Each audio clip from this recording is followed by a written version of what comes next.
Well, each year, the Australian Society for Medical Research honours someone in the international medical research community for achievements in raising awareness. This year's recipient is Professor Richard Wilkinson. He's played a formative role in studying the societal effects of income inequality. He joins us now from our Perth studio. Professor, welcome. Take us through this line of work that you have embarked on for a number of years now. What does an unequal society mean for our health and welfare? Well, we started off simply looking at the large social class or differences between rich and poor in terms of life expectancy and death rates, and gradually found that those differences are worse in societies with bigger income differences between rich and poor, but not only worse amongst the poor, worse amongst the whole population. And then we found that this wasn't just true of health, which is merely one of a number of factors which were worse in the poorest areas, lower down the social ladder, but it's also true, for instance, of how well kids do at school or levels of violence. All the problems related to inequality, related to poor areas, more common lower down the social ladder, get more common in the whole society if the income differences are larger. That's an interesting point you make. Can you just take us through, for instance, how in an unequal society what is affecting the lower income quintiles might affect someone on a lot of money?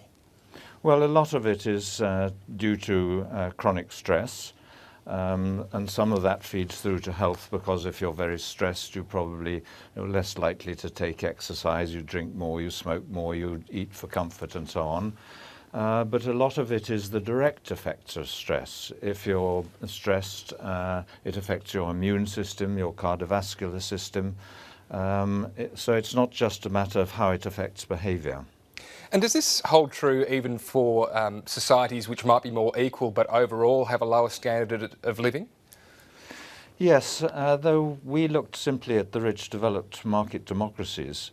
The more unequal ones in our data are the USA, Portugal, Britain, Australia, and the more equal ones are the Scandinavian countries and Japan, who do better on all those kinds of problems. But other people have done studies looking at developing countries.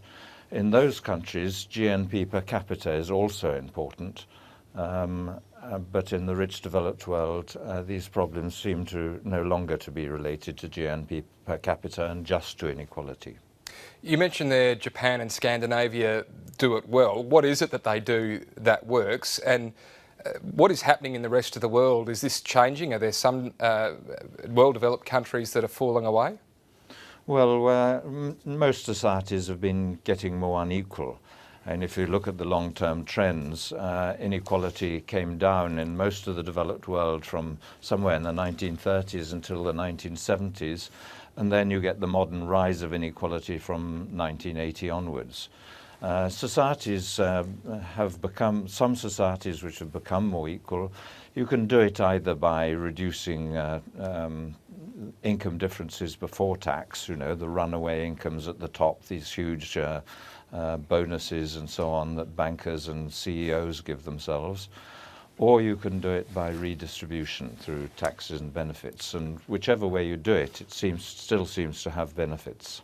Professor, you spoke at the National Press Club this week and you raised one interesting topic of conversation, and that's putting employee representatives on company boards. Has this happened elsewhere in the world?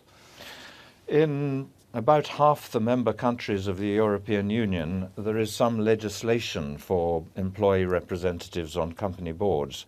In some of those countries it's pretty weak. In Britain we have nothing like that.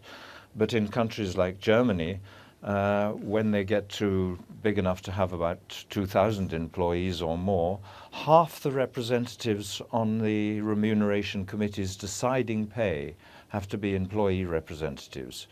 And it's really interesting. It not only leads to smaller income differences, stops those runaway incomes at the top, but it also looks as if it's good for productivity. And that's an interesting point, because in a country like Australia, where we're not seeing much wage growth at the moment, how does productivity feed into this? Well, I'm not an economist, but I think anything that leads to perhaps bits of resentment, make people feel they're used rather than valued. In the FTSE 100 companies in Britain, the biggest 100 companies, you find that the average CEO is paying himself 300 times as much as the lowest paid worker. And that means that, you know, paying someone 1/3 of 1% of what you pay yourself. There's no better way of telling people, a whole swathe of people, that they're virtually worthless. And of course that's damaging to company performance. You see it in a lot of different ways. Well, Professor Richard Wilkinson, thank you very much for joining us on Weekend Breakfast. Thank you for having me.